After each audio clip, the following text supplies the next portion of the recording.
Hi, welcome to Courageous Journeys. I'm Peggy Oliveira. Thanks for joining me today. In my last video, I talked about what it means to be trauma-informed and whether it's enough to help you heal trauma. If you haven't seen that, I will share a link in the description below for you to take a look at that if that's something you're interested in. But I wanted to do this video today because there are times when we may need support, when we might need to work through something very specific. When working on trauma or working with a trauma therapist is not really something that you need to do. So I wanted to share some thoughts around that. So anybody who's followed me for a while, you know that I believe that we are all wounded. Every one of us is wounded in some way. It could be on a spectrum of wounding. It could be something fairly mild, or it might be something that doesn't deeply affect you. And of course, it can be on the other end where you've experienced years of interpersonal trauma, abuse that goes on for years, really horrible types of abuse. So there is a spectrum of wounding, and we are all wounded in some way. I am not somebody who believes that we are all trauma survivors at all. I don't like that idea, or the idea that message is spread, because it's not true. We are all wounded, but trauma is something that is not the same as wounding. Certainly we can be wounded by our trauma, but not all wounds are traumatic. So, but given that we are all wounded, I believe that it's important for us to have an understanding of how we are wounded and how those wounds continue to impact us as we go through our lives, how those wounds show up in how we feel about ourselves and how we interact with others and the world around us. I believe that therapy is a good place to do that. So one of the other things that I believe is that everybody should go to therapy at some point in our lives. Ideally, the earlier the better, like teenage years. But going to therapy can help us really understand what those wounds are and how they continue to impact us in our current lives. That doesn't have to be a long-term therapy situation. Now, of course, depending on what that wound is, it may be. But being able to go to a therapist who understands all the various pieces of uncovering those wounds and how those wounds really impact us and what it takes to heal those wounds depending on what they are. So going to therapy for that, I think, is important for all of us. If we all did that, we would live in a very different society. So that person, that therapist, it can be a generalist. That therapist can help you uncover what that is. Now, if you uncover that it is more on this end of the spectrum, then working with a trauma therapist is probably going to be much more beneficial to you. And again, I talked about that in the other video. So I think in that regard, a therapist to help you uncover that is good. But really, I think if you're more on this end, especially of the spectrum, just gaining an awareness of that goes a long way. Because when you become aware of something, then you can do the things that are necessary. You approach your life and the struggles from that awareness. So you may not need more than potentially just a few sessions with that therapist. So when is a trauma therapist or even a therapist potentially not necessary? Because I think there is value in people, whether it's a general therapist, whether it is a program with a paraprofessional, somebody that maybe has like a bachelor's degree in psychology or social work, maybe even sociology, that has maybe created a program that's based more in psychoeducation. So they can help you learn and understand, help you get a sense of how these issues may be showing up in your life and what are some things that you can do specifically to work on it. A coach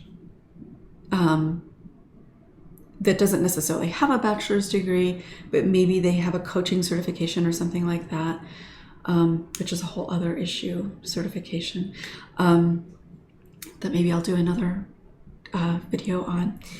But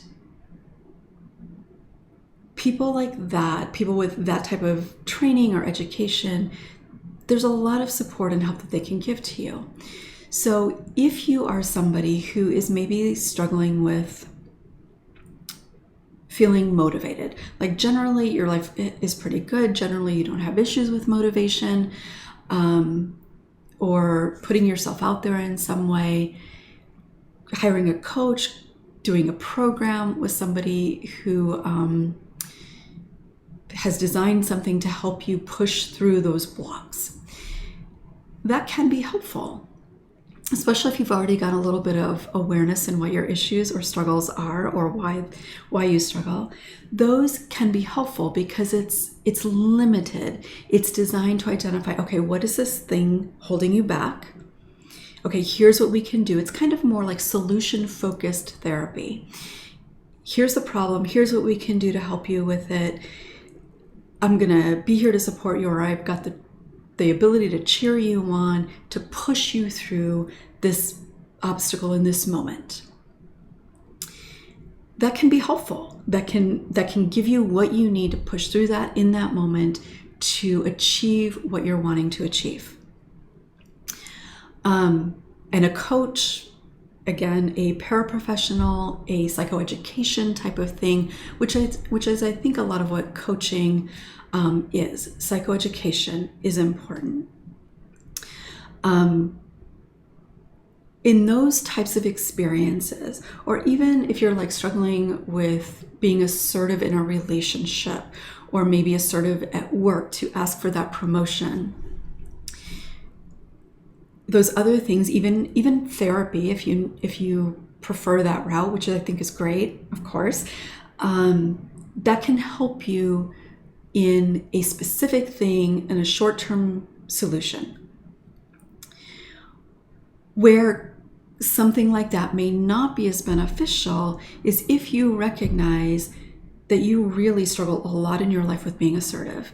You recognize it's always been an issue, that it comes up in multiple ways. If motivation is something that you struggle with a lot under different circumstances, then you likely need something a little bit more in depth to help you understand what it is that is creating at a deeper level that lack of motivation or that lack of assertiveness. Because if it's an ongoing issue, there's something deeper going on. Particularly, and this is going to be the case for a lot of people, if you have had this ongoing issue and maybe you've gone to therapy, maybe you've hired coaches, maybe you've read a lot of self-help, but you find that maybe you've got these periods where you're doing a little bit better after doing some of these things, but you find that you're almost kind of like back where you started, that ultimately nothing has really changed. That's where therapy can be helpful, because these more surface level types of things, the more psychoeducation, supportive types of things, can help short term because it is just getting at what's happening in this moment, what's creating the struggle right now. And you can have the support, somebody really engaging with you, keeping you on track. That's helpful. That can be really important.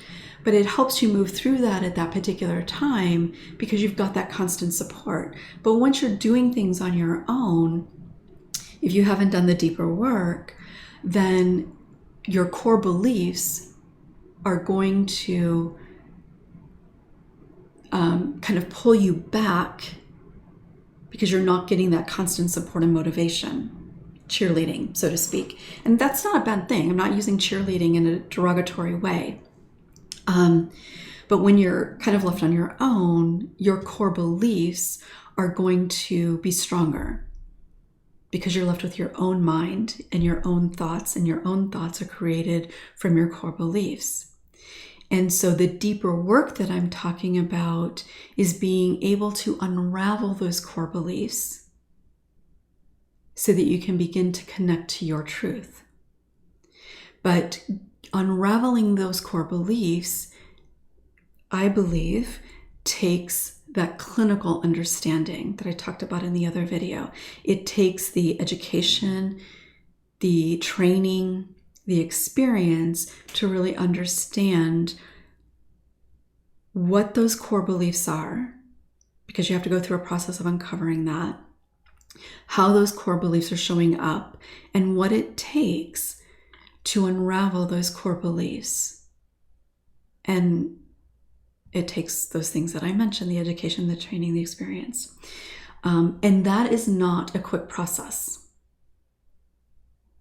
Anybody who tells you that you can change your core beliefs in any particular period of time is just trying to sell you something or doesn't really understand what it takes to change that. Because our core beliefs are developed over a period of time. They're reinforced over a period of time. You can't just change that in a short period of time or by doing any specific type of technique or even specific therapy. It takes a lot of different pieces. So again, if you're struggling with something specific at a particular time in your life, you don't necessarily need to do trauma therapy. But if you recognize a pattern over time that you continue to struggle with the same things, trauma therapy is going to be beneficial to you if you have a history of trauma, obviously. If you don't have a history of trauma, then working with a therapist who really has an understanding. So it doesn't have to be a trauma therapist, but really understands why we get stuck in those patterns. Even when we've done all the work that we're told we need to do, we still struggle. And that's one of the reasons why in my work as a therapist, and even my work now as a mentor, I've worked with so many people over the years who have been to a lot of different therapists even. Certainly read a lot of self-help, done a lot of different programs, but they keep struggling. They keep struggling with the same things over and over again. Well, that's because in whatever work they've done before, they're not doing that deeper work that they need to do. So trauma therapy is important if you're going to work on trauma. Somebody who has expertise in trauma. Or if you are somebody who doesn't necessarily think that you need trauma therapy, doesn't really identify as being a trauma survivor, because that's one of the things too. A lot of people have experienced trauma, even sexual childhood trauma, but think, well, no, I haven't experienced trauma. And that's part of the minimizing that we do. But if you struggle with the same things over and over and over again, then if in any way at all you identify as a trauma survivor or abuse or a lot of dysfunction in your childhood, then a trauma therapist is going to likely be your best bet. So I hope that helps kind of further the discussion from last time in recognizing that there are times that you can gain a lot of benefit without having to necessarily do trauma therapy, but recognize when working with a trauma therapist may be more beneficial. Thank you for watching. I will look forward to seeing you next time.